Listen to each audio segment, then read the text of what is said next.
வணக்கம். சொத்து குத்தகையில ஒரு மறைக்கப்பட்ட ஆபத்து இருக்கு.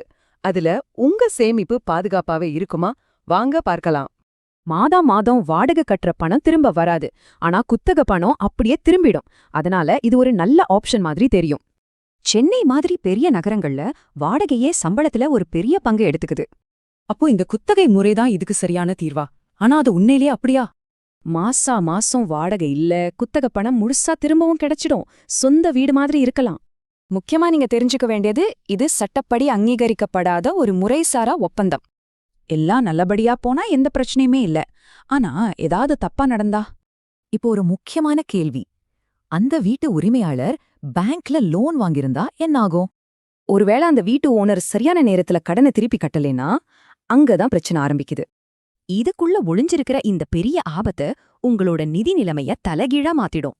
சட்டப்படி பார்த்தா வங்கியோட அடமானத்துக்கு தான் முதல் உரிமை. உங்க குத்தகை ஒப்பந்தம் செல்லாது. வங்கி சட்ட ரீதியா கோர்ட் மூலியமா நடவடிக்கை எடுப்பாங்க. அப்போ நீங்க வீட்டை விட்டு வெளியேற்றப்படுவீங்க. இந்த மாதிரி நேரத்துல வீட்டு உரிமையாளரை தொடர்பு கொள்ளவே முடியாது.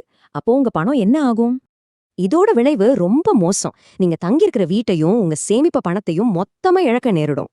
மனிதாபிமான அடிப்படையில கோர்ட்டு சில மாசம் டைம் கொடுக்கலாம். ஆனா கடைசில வங்கியோட உரிமைதான் ஜெயிக்கும்.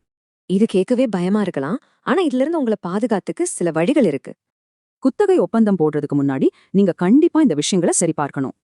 இதை நீங்க சரிபார்க்காம விட்டீங்கன்னா உங்க வீட்டையும் வாழ்நாள் சேமிப்பையும் ஒரே நேரத்துல இழக்க நேரிடும். யோசிச்சு பாருங்க, இந்த ரிஸ்க் எடுத்து உங்க வாழ்நாள் சேமிப்ப பணயம் வைக்கலாமா? நீங்க தான் முடிவு பண்ணணும்.